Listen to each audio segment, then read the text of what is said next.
As indicated naman dito sa ating slide, ang lesson natin ngayon is integration by parts. So, bali ito ay another integration technique na very powerful din, especially sa mga complex na integrants. Lalo na kung yung integrants natin is a product ng dalawang klase ng function. Kunwari, for example, product siya ng algebraic tsaka transcendental, ganun. So, algebraic or polynomial function tsaka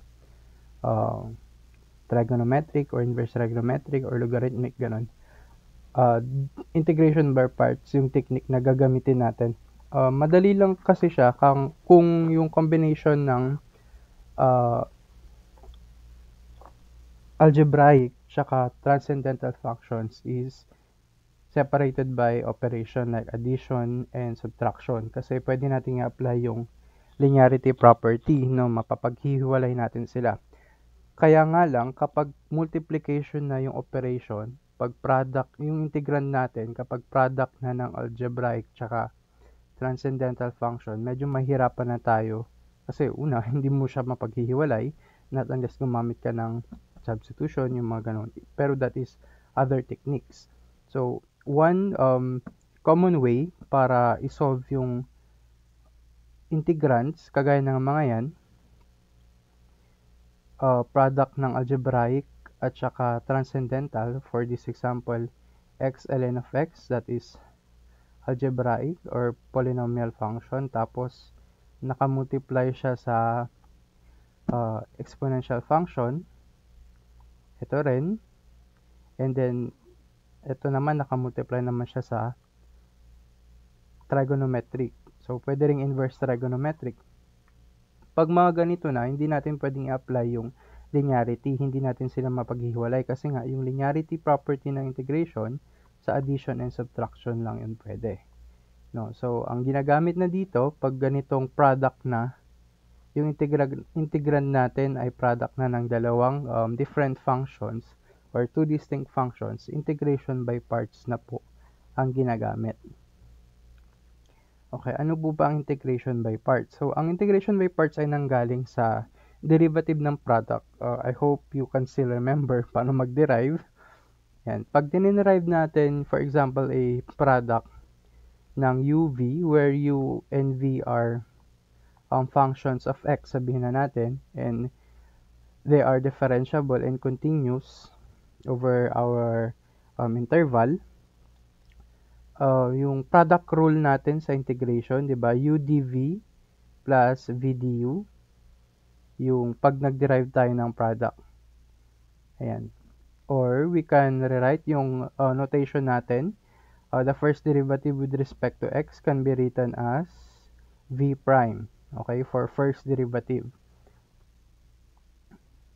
And simplifying that, kapag nag-integrate tayo both sides, ayan, i-cross multiply din natin si dx sa kabila. And then we integrate everything, both sides, left and right. Ito, separated naman sila ng addition. So, linearity property ng integration, pwede mo silang integrate ng magkahiwalay. And then, ibalik natin yung v prime, di ba? Ang notation natin dyan is dv all over dx. So, ang mangyayari, meron kang dx sa taas, may dx ka sa baba. Makakancel yon. So, ang matitira na lang dyan is dv na lang. And therefore, masisimplify natin na uv equals integral of udv plus vdu. So, if we want to solve for udv, gusto kong masolve si udv, itatranspose ko ngayon si vdu sa kabila. So, magne-negative siya. uv minus vdu na yung nandun sa left hand side ng equation natin. And ayusin lang natin ng konti, i-rewrite mo lang.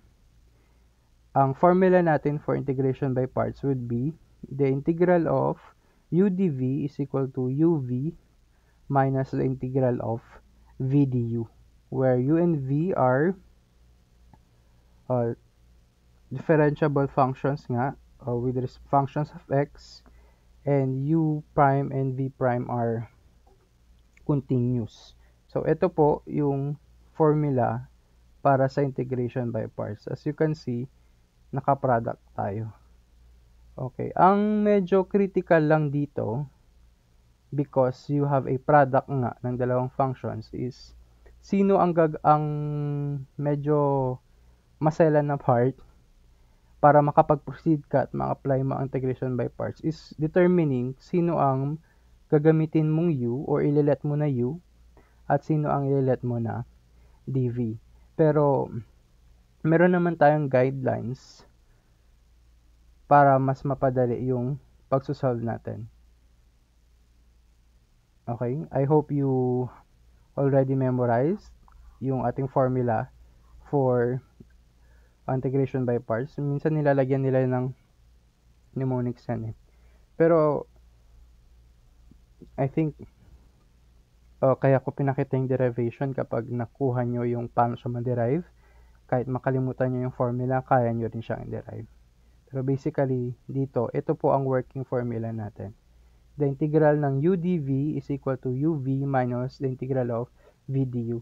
So, kapag given tayo ng integral as a product of two distinct functions, mag-isip na lang tayo kung sino ang magiging u at kung sino ang magiging dv. And then from there, separate natin sila by inspection or by some konting integration. Hahanapin natin yung mga values ni u, v, at saka du, yung integral ni v du. Ganon po yung pag-apply ng formula nito. So, going back dun sa paghahanap kung sino or pag-determine kung sino ang u at dv, ito po yung guidelines or pwedeng makatulong sa atin, no? Kadalasan, si dv, siya yung mas komplikadong part ng integrand. So, kung nakita mo na, okay, product siya, hindi mo pwedeng i-apply ang ibang technique, kundi integration by parts lang, or you decided to use integration by parts. So, kadalasan, yung nililet natin dv is yung complicated part ng integrand. And then, the rest will be, of course, yun yung magiging u. Kasi nga, dun sa formula natin, integral ni u dv. So, kadalasan, yung dv doon, siya yung mas komplikadong part ng integrand. Na pwede mo pa rin ma-derive, okay? Na basic pa rin yung magiging integration. Or pwede din naman, imbis na si dv ang hanapin mo, pwedeng si u naman ang hanapin mo. Okay, para ma-determine naman si u, siya naman yung mas simple ang derivative. Ibig sabihin, titignan mo dun sa integrand mo kung sino sa kanila ang kapag dinerive ko is magiging simple. Mas simple pa dun sa original na u pag dinerive ko. Mas simple siya kapag dinerive. Or yung derivative is simpler. Okay, kapag mas simple siya, yun yung lilet natin na u. And then the rest will be dv. Yung matitira, siya na yung magiging dv. So, yan po yung dalawang guidelines natin. It is actually a matter of kung saan ka mas mapapadali. Okay? Kung saan yung mas easier for you. Itong guidelines natin na to, minsan applicable yung dalawang yan. So, medyo balansehin lang. Kunwari, kasi merong mga times na parehas yung level ng complication niya. So, parehas yung level ng dalawang product na parehas lang silang komplikado or parehas din silang hindi komplikado. So, kung hindi mo ma-apply yung guideline number 1, hindi ka makapili. Kasi may mga times na ganun. Kung sino ang mas komplikado at sino ang gagawin mong DV, pwedeng pumunta ka sa number 2. Pamili ka kung sino yung mas simple ang derivative. Ganun lang siya. So, keeping that in mind, sana na ano nyo yan, i-apply na lang natin siya sa example para mas malinaw kung paano yan ina-apply, pati na yung formula.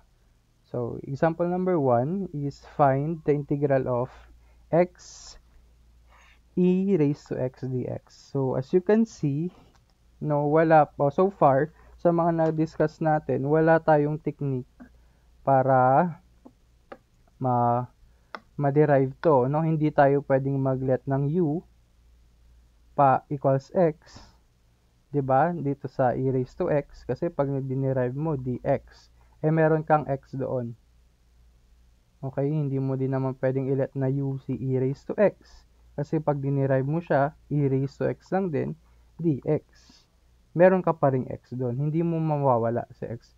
So kapag ganyan na hindi na pwede yung ibang techniques, try natin yung integration by parts since product naman siya. Tandaan nyo kapag product ng dalawang distinct functions o magkaibang functions, i-apply natin ang integration by parts. So, sino sa formula natin ng integration by parts, lagay ko dito sa taas. Integral ni u dv equals uv minus the integral ni v du. So, ito po yung sagot, no? Itong integral ni u dv, ito yung ikukumpara natin dito sa given na integral. Okay, ang first step dyan is to determine which is which. Sino si u at sino din si dv. Okay, from yung guidelines natin, sabi natin, guideline number 1, i-let natin si dv yung mas komplikadong part. Okay, at saka ano pala, tandaan natin, sa dv dapat laging sinasama si dx doon kay dv. Okay, sino sa tingin nyo ang mas komplikado? Ang integration? Si x kapag... Okay, so... Sino ang mas komplikadong i-derive? Diba? Sa guideline number 1, i-let natin daw si dv yung mas complicated. So, si x, pag kumpara naman sa e raised to x, mas komplikado si e raised to x. Tama. So, siya na ngayon ang i-let natin dv.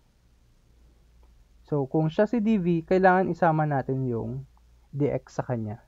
Laging sumasama si dx doon kay dv. Ngayon, yung matitira, siya na yung magiging u. Siyempre, nakuha mo na si e raised to x dx. X na lang ang natira. So, siya na po ngayon ang magiging u. Yan. U equals x at ang dv natin is e raised to x dx. Okay. Time na para kunin yung sagot. Ano yung sagot? Ito lang naman yung sagot. Ito. Yan yung sagot. Dito sa sagot, anong kailangan natin? Kailangan natin merong u. Walang problema, meron na tayong u. Kailangan natin ng v. At kailangan natin ng du. Wala pa tayong v, ang meron tayo dv. Okay, paano isolve si v? Di ba i-integrate lang natin yan? Okay, ilagay ko dito sa kabila si dv, okay? Para pababa yung ating solution. Meron kang dv, para makuha mo si v, di ba i-integrate mo lang? Kasi pag in-integrate mo yung derivative, makakancel lang, v lang yung maiiwan. Okay? Pero, of course, kung nag-integrate ka dun sa left-hand side, kailangan mag-integrate ka rin dun sa kabila. So, e raised to x, integral ng e raised to x dx. O dahil integral ng dv yan, okay, pag nagtabi ang bulate at saka ang d, makakancel yan. Matitira kung ano man yung nandito, which is equal to v. And then, ang integral ng e raised to x dx, nasa formula yan, hindi na apektuhan, sabi nga natin, ng integral ang e raised to x. So, ang integral ng e raised to x dx ay e raised to x pa rin. And of course, actually, meron pang plus c yan kasi nga nag-integrate tayo. Pero minsanan na lang nating i-add yung plus c mamaya. So, ang v natin ay e raised to x. Okay, meron na tayong v. Meron na tayong v. Ano pang kailangan natin? Kailangan natin ng du. Okay, wala tayong du pero meron tayong u. So basically, i-derive mo lang yung u. Du equals derivative na x, dx lang din. Okay, and therefore, ang magiging sagot na natin is, isa-substitute mo lang yung nakuha mong values na u, v, at du. So, una, u muna daw. So, ang u natin is x. Ang dv natin, ang v natin ay e raised to x minus the integral of, ano yung v ulit? E raised to x. Ano yung du? Dx. So, yan na ba yung sagot? Hindi pa. Siyempre, kasi meron pa ring integral. Dapat mawala yung integral. Pero as you can see, mas madali na lang siyang i-integrate. Kasi, ano ba ang integral ng e raised to x dx? E raised to x lang din. Okay.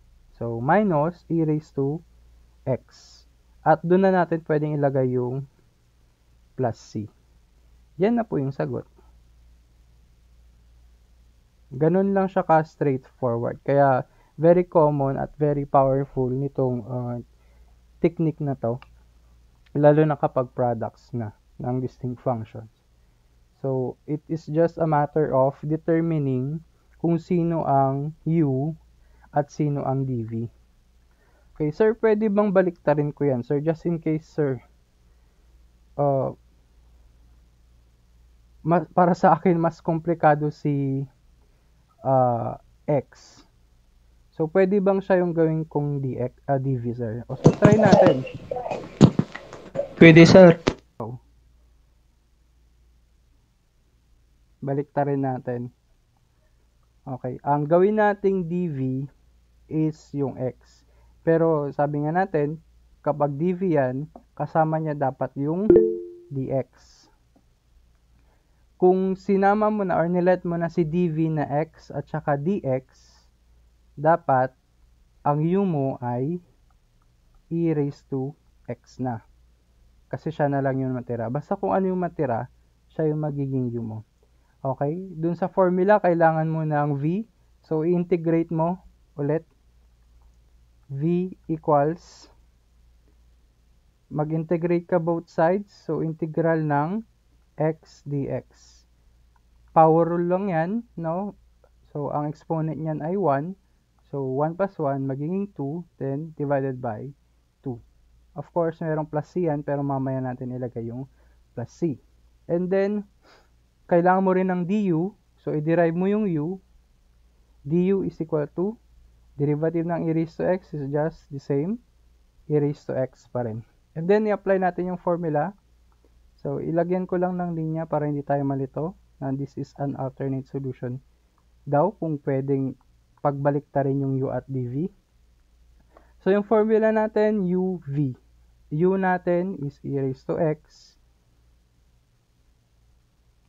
V natin is, as solved, x squared all over 2.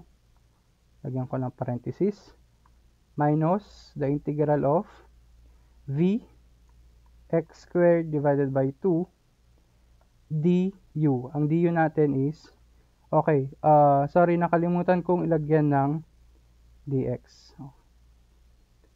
Kasi pag nag-derive ka, di ba dapat may dx pa rin yan. So, e raised to x dx. O, ano nangyari nung pinagbaliktad natin? Kung mapapansin mo, okay, yung una, simplify mo, x squared e raised to x all over 2. Pero nung nangyari dito, ilabas mo si 1/2, naging x squared e raised to x dx. Diba, yung nakuha mo, product pa rin. So, ang mangyayari, mag-integration by parts ka ulit. At kung pinilit mo pa rin na ang u dyan is e raised to x, lalaki lang ng lalaki yung exponent ni x squared dito. Magiging x raised to the 3 na yan. Hanggang sa kung ilang mag-integration by parts ka, lalaki lang at lalaki. Ibig sabihin, hindi mo siya masosolve. No, kung babaliktarin mo siya. Walang katapusang integration by parts yung magiging ang kalalabasan niyan. So, hindi siya pwede. Hindi siya preferred. So, dahil nga, binayolate natin yung guidelines, di ba? Eh, sabi natin dapat yung mas komplikado yung una. Eh, dahil matigas ang ulo mo, ginusto mong ganyan, sa feeling mo, mas komplikado ang x dx, kung sakali.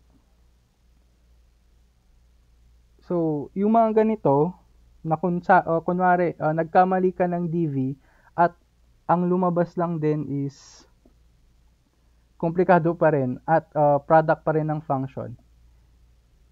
Yung integran mo is product pa rin ng two distinct functions at integration by parts ka pa rin.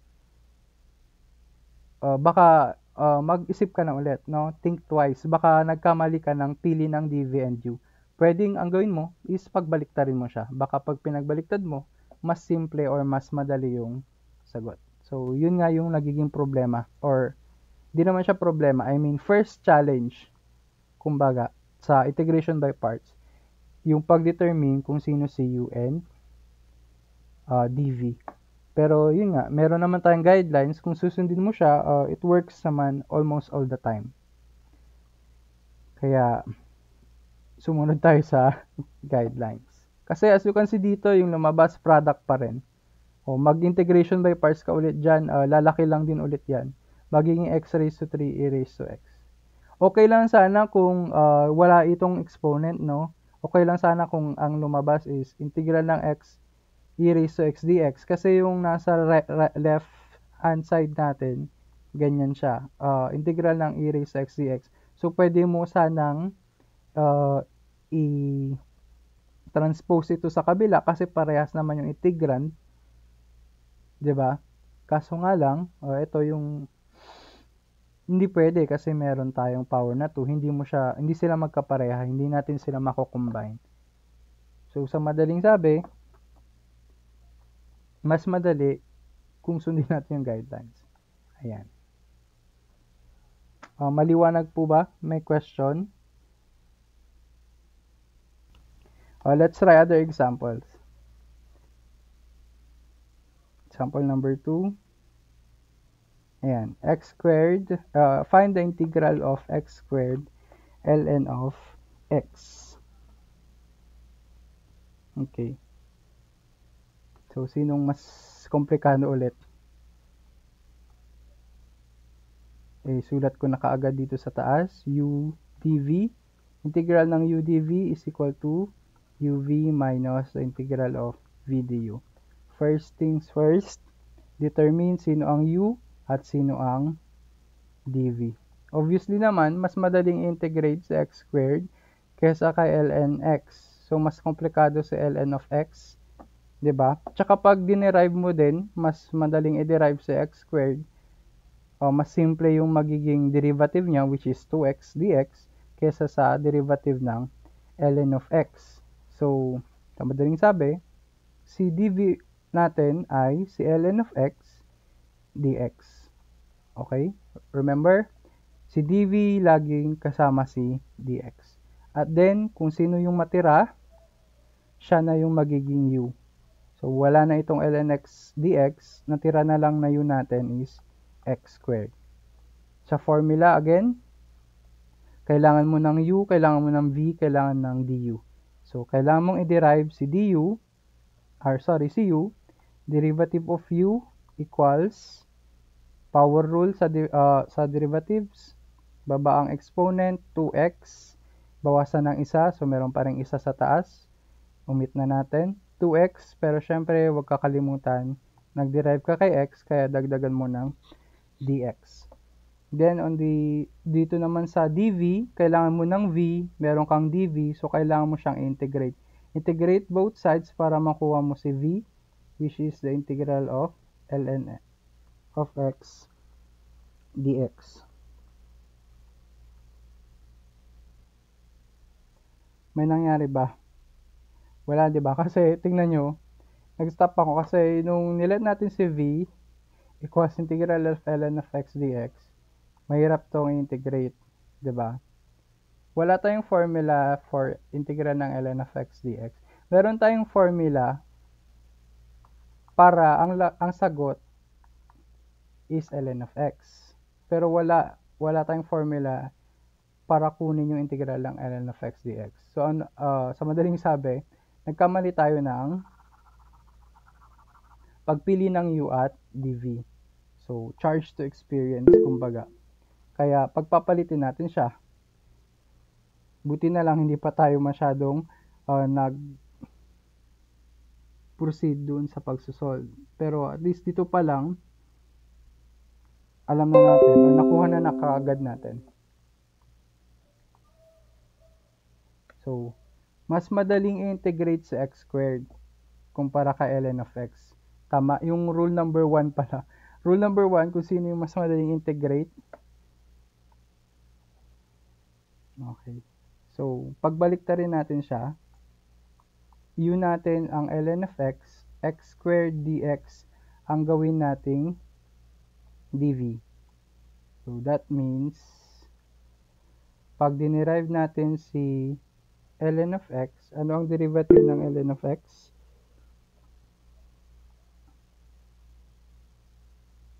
One all over x dx, no? Pag nakakalimutan nyo yan, pag derivative, baliktarin nyo lang yung integral, di ba? Kakatururong sa atin na ang integral of dx all over x ay ln of x. Therefore, ang derivative ng ln of x ay 1 all over x, no? Kasi baliktaran lang naman sila. So, sulat ko lang ng maayos. Dx all over x ang derivative ng u natin. At pag in-integrate natin si dv para makuha si v, integral yan ng x squared dx. Okay, kayang-kaya nyo na to. Power rule lang siya. Power natin ay 2. So, magiging x raised to 3. Tapos, ang denominator dapat 3 din. So, 1x cubed all over 3. So, pwede natin apply yung uv minus integral ng v du. Kasi as you can see, simple na yung mga lumabas. No, hindi tayo nahirapan. U is ln of x multiplied to v x cubed all over 3 minus the integral of, ang v natin is x cubed all over 3, and then ang du natin is dx all over x multiplied to dx all over x. Okay, simplify lang natin ng konti. Itong first part ay magiging x cubed ln of x divided by 3 minus yung 1/3 doon sa loob, ilabas na natin. And then, x cubed ka sa taas, meron kang x sa baba. Pag sinimplify mo yan, x squared dx na lang yung result. Okay? Wala na tayong masisimplify dito. So, kukopihin na lang natin si x cubed ln of x all over 3 minus, i-apply na lang natin yung integral ng x squared dx. Again, that is a power rule. Mumultiply mo sa, dagdagan natin lang 1, yung exponent ni 2, magiging 3, and then i-divide din natin ng 3. And then, maglalagay na tayo ng plus c. Final simplification na lang. X cubed ln of x divided by 3 minus, okay, 1 times x cubed is x cubed, and then 3 times 3 is 1 all over 9 plus c. Okay, pwede na itong sagot. Or kung gusto mo pang pagsamahin sa isang fraction, okay lang naman, pero okay na din yan na answer. So, yun po. Moral lesson, be careful sa pagpili ng u at saka dv. Kung sino ang mas madaling integrate, siya ang ating dv. At saka sino rin ang mas simpleng i-derive.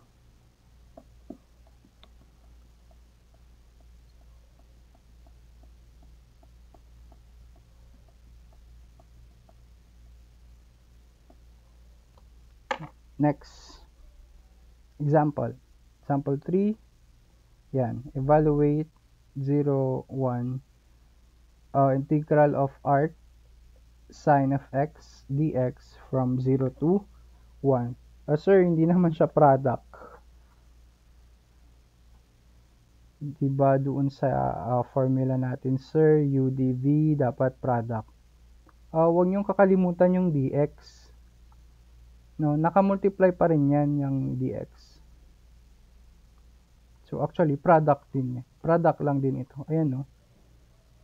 Medyo na-enchipwera lang si dx pero actually product yan.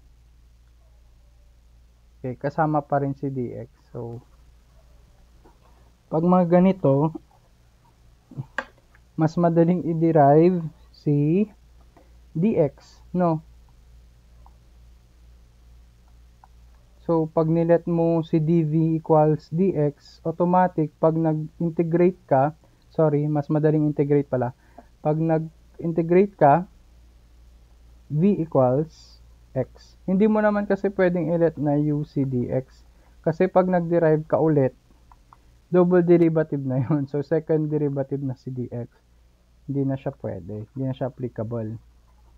No, mas lalong magiging komplikado yung pag-derive. Gusto natin pag-derive dapat mas simple. So, wala tayong choice. Si dv ang dx natin kasi siya lang yung pwede. Hindi mo siya pwede ilagay sa u. Okay, so ang natitira na lang is arc sine x or inverse sine ng x. Ano ba ang derivative ng arc sine of x? That is 1 all over the square root of 1 minus x squared dx. Okay, kung nakalimutan nyo ulit yung derivative ng arc sine, tandaan nyo ulit, di ba pag nag-integrate tayo ng may square root, no, previous lesson ata natin to, integrands leading to inverse trigonometric functions. Ayan, oh. Ayan. So, kung nakalimutan mo yung derivative, balikan or isipin mo sa integral baka nandun. Pag binaliktad mo, makukuha mo yung kanyang derivative. So, kagaya nga nito, nakalimutan mo na yung derivative ng arc sine of x, pero alam mo na ang integral nito, lalabas yung arc sine. By fundamental theorem of calculus, pwede mong gamitin yung principle na yun. Baliktarin mo lang. No, reverse engineering. So, ang derivative ngayon ng arc sine of x would be 1 all over the square root of 1 minus x squared dx. So, meron na tayong u, du, v, and pwede natin isolve. So, dito na lang po, okay? U natin is arc sine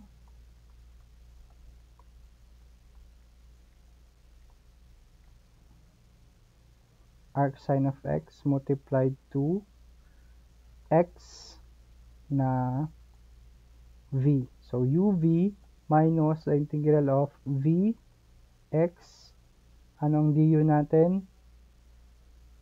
Du is okay, 1 square root of du all over, sinimplify ko na yung sorry, dx yun. Sinimplify ko na yung 1 times dx. So, dx all over 1 minus x, square root ng 1 minus x squared. Okay, simplify natin. Gawin natin dito na lang sa harap si x. X, arc, nakamultiply ito ha. Ba't kasi arc sine pa yung ginamit? Pwede namang inverse sine. So, x arc sine ng x minus the integral of x dx divided by square root ni 1 minus x squared. Oh, sir, mayroon ng square root. Mahirap ba yan? May square root. Sir, baka inverse trigonometric yan. Huwag muna tayong masyadong mapraning, no? Pwede kung hanggat maaari, simulan natin sa simple. So, yung nasa baba, square root yan. So, pwede naman tayong mag-let muna. Subukan muna natin. Diba? Integration by substitution. I-let natin na u equals 1 minus x squared. Pag dinerive natin yun, syempre, derivative ng 1, 0. Derivative ng negative x squared is negative 2x dx. Okay? Then, hanapin mo na lang sa taas. Meron ka bang x dx? Meron, no? So, pwede nating i-apply yung sa integration by substitution. Solving for x dx, ang x dx equals du all over negative 2, or that is negative du all over 2. Kaya dito ko na lang pala ilagay.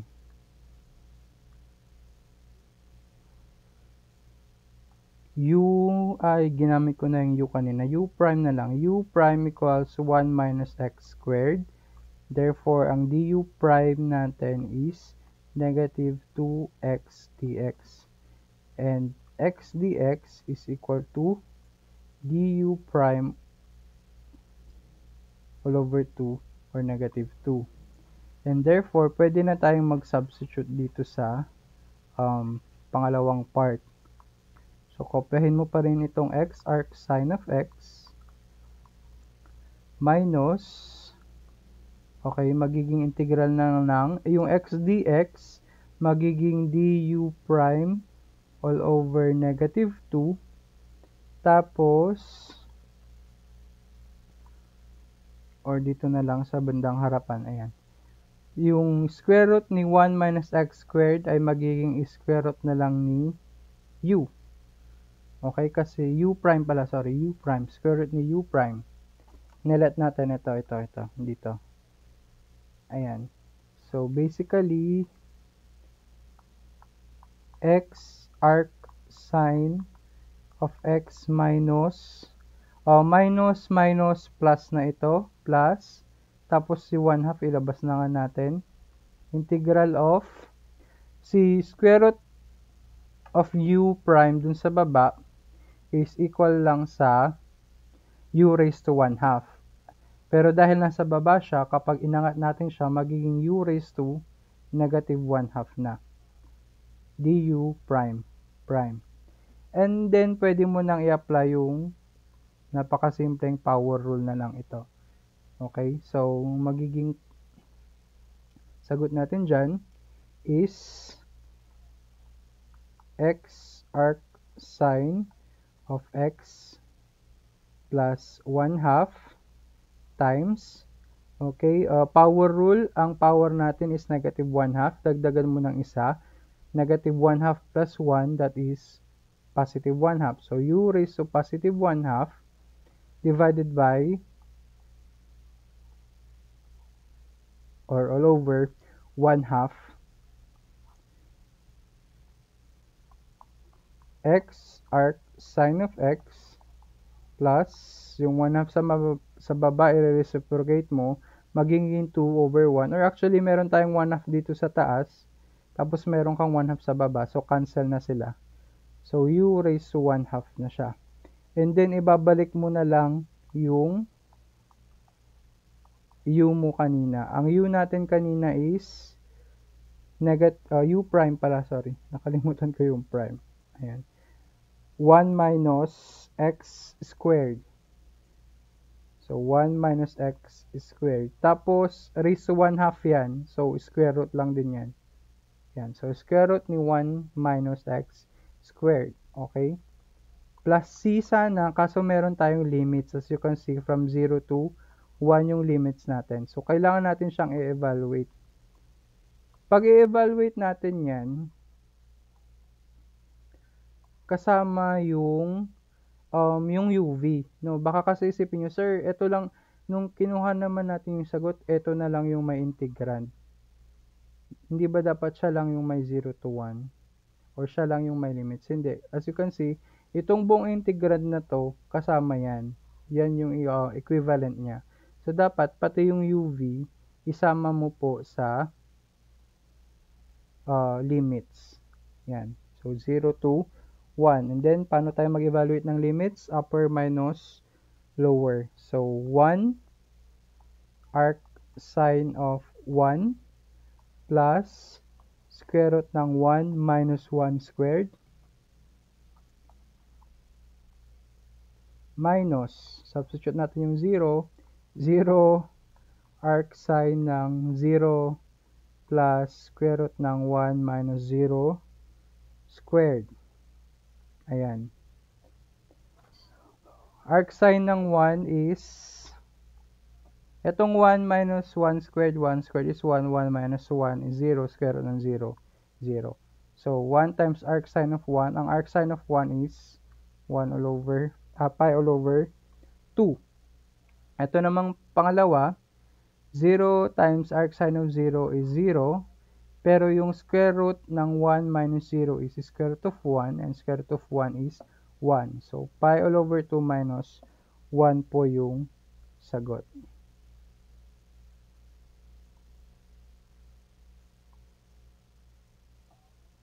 That is a final answer na po. Medyo humaba lang kasi meron na tayong limits, pero ganun lang din naman yung principle. Integration by parts pa rin. At saka inverse kasi yan. Alam nyo na, pag inverse medyo mahirap nang isolve.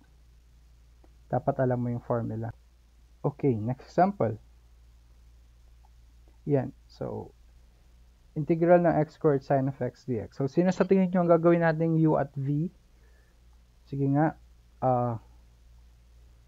Sinong gustong mag-let or magsabi sino ang u at v natin? And then solve natin. Tingnan natin kung tama yung choice mo sa buhay.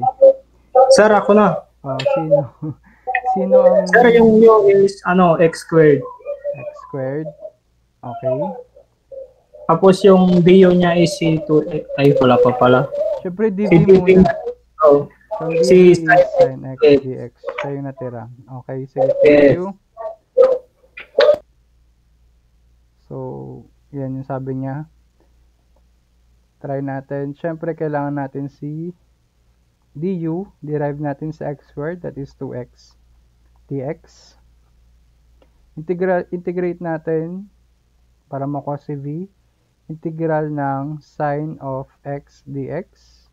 At ang integral ng sine is negative cosine of x. Yan. Okay, so we can now apply formula uv minus v du, or uv minus integral ng v du. So, u x squared v is negative cosine of x minus the integral of v negative cosine of x du is 2x dx. Okay, nakamultiply yan. Simplify natin ng konti.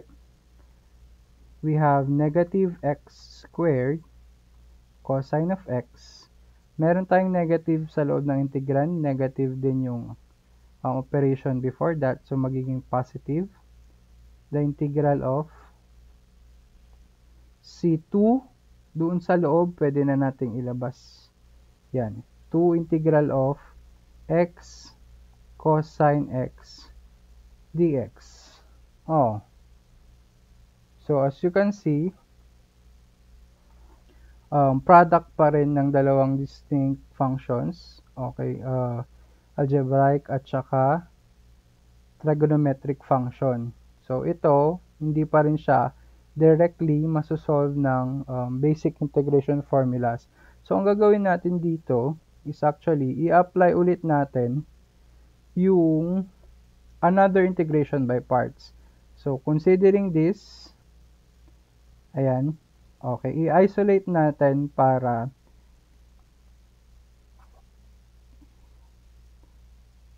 okay, tandaan natin to ha. Okay, mag-next slide ako. Kukunin ko lang itong integral ng x cosine x. Kasi wala tayong formula dyan eh. Diba? Product pa rin ng dalawang function. So, ang gagawin natin ulit, maglilit ulit tayo, integration by parts. So, mag-isip ulit tayo ng u prime dahil pangalawa na, tsaka dv prime. So, at ganun pa rin ang gagawin ko. Kanina, sabi niya, ang dv ko is sin x dx. So, try ko pa rin na siya pa rin, or yung cosine x dx naman yung aking dv. Tapos, x pa rin yung u prime natin. Okay. Yung u prime dyan, hindi yan derivative, okay? Notation lang yan na pangalawang u na kasi ginamit na natin si u at saka dv dito. Baka kasi malito kayo, baka sabihin nyo derivative. Yung u prime tsaka dv prime dito, ibig sabihin pangalawang integration by parts na. Kaya u prime na yung ginamit ko. So, derivative of u is, or du prime is dx, and the integral of dv prime para makuha si v prime is the integral of cosine x dx, which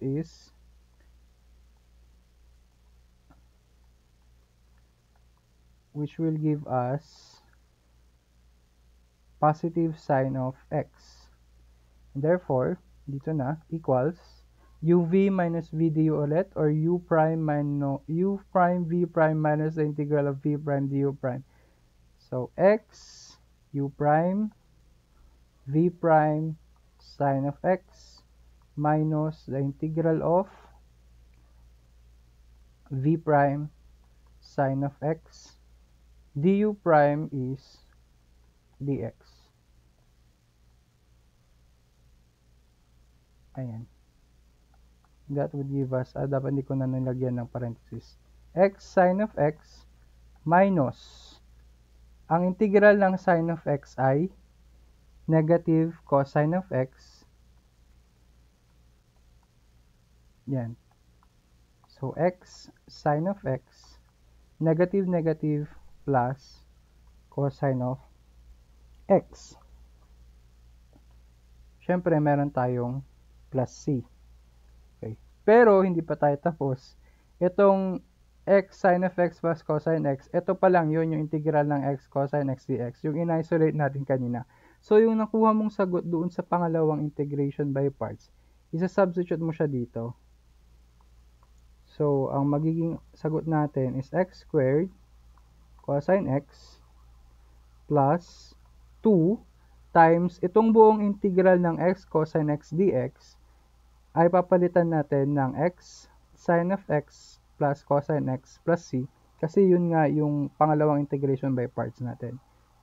So, multiplied by 2 times x sine of x plus cosine x plus c. Negative x squared cosine x plus, i-distribute po natin yung 2. So, we have 2x sine of x plus 2 cosine of x plus 2c. Pero yung c, kahit anong i-multiply mo sa kanya, kakainin niya lang, c pa rin siya. So, yan na po yung ating final answer.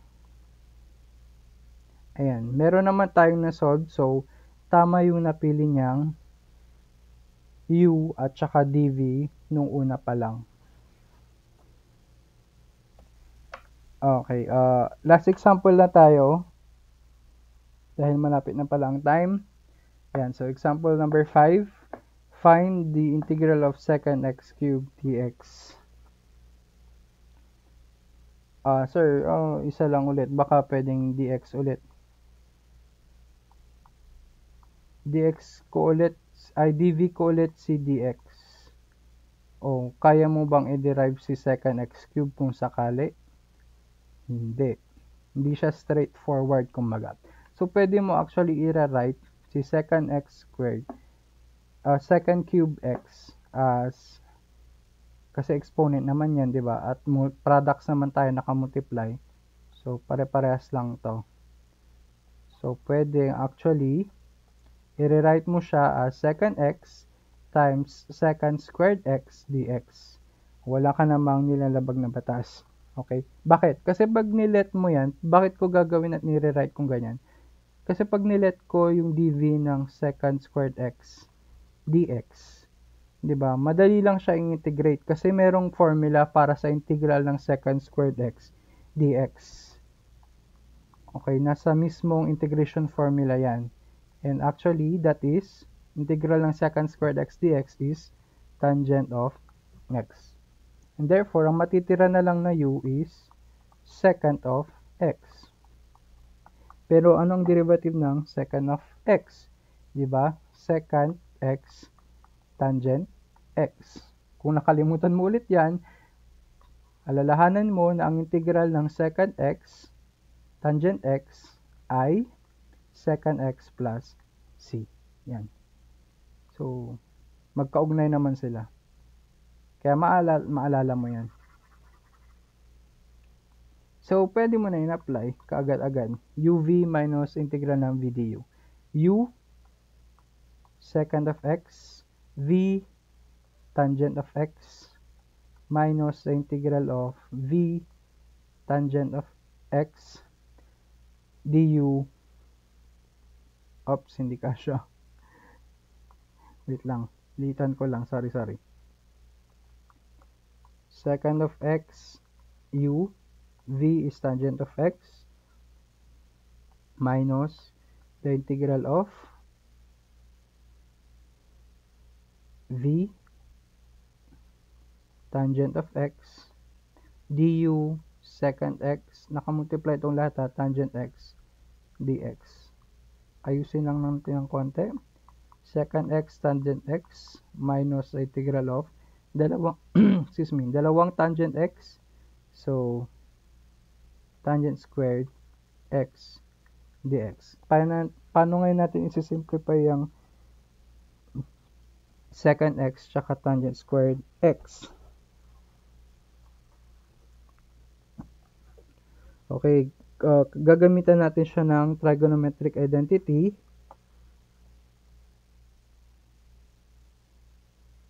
Separate lang natin ito. So, integral ng secant of x, tangent squared x, dx. Remember na yung tangent squared x ay equal sa secant squared x minus 1. So that, distribute mo si secant. So, secant cube x minus integral ng secant x dx. Okay. Oops, looks familiar. Sir, parang nakita ko na itong integral ng secant cube x. Parang nandun siya sa left hand side. Yes, actually nandito yan sa left hand side. So, kopyahin ko lang yung original natin, di ba? Ito yon, secant cube x equals, ang nakuha nating sagot so far is secant x tangent x minus, nung in-integrate natin itong secant squared tangent squared x, ang nakuha nating sagot ay integral ng secant cube x minus, merong dx yan, minus integral ng secant x dx kasi ginamitan natin ng trigonometric identity. Okay, integral ng secant cube x equals secant x tangent x minus, distribute ko na yung negative sign, integral ng secant cube x dx, tapos ito magiging plus na, integral ng secant x dx. Dahil parehas naman itong secant, integral ng secant cube x dx, nakakalimutan ko si dx, ayan, pwede mo actually ilipat, no? So, negative yan, magiging positive na. So, meron kang integral ng secant x dx dito sa left side. Tapos, ililipat mo pa yung isa. So, matitira na lang dun sa right ay secant x tangent x plus the integral of secant x dx. Parehas yan. So, parang wala yung pinagkaiba sa x plus x equals 2x. So, ibig sabihin, yung integral ng secant cube x dx tsaka plus the integral ng secant cube x dx ay 2 integral of secant cube x dx, which is equal to secant x tangent of x plus the integral of secant x dx. Okay, na-solve na natin last time itong integral ng secant x dx, diba?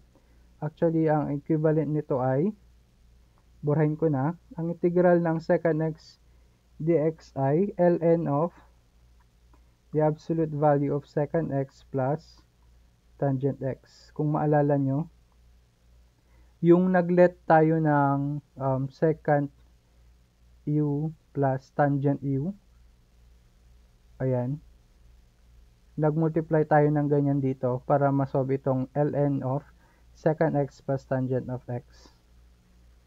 So, actually, na-solve mo na, no? Para lang matira yung integral ng secant cube x dx, kasi yun yung original problem, naging dalawa na siya, kasi nung sinubstitute na, or transpose natin naging dalawa, magde-divide lang tayo ng 2. Ayan, di-divide mo lang ng 2 lahat para makancel na yon. Therefore, ito na kaagad. Kasi wala na akong space, so hindi ko na masisimplify. Pero okay lang naman yan, no?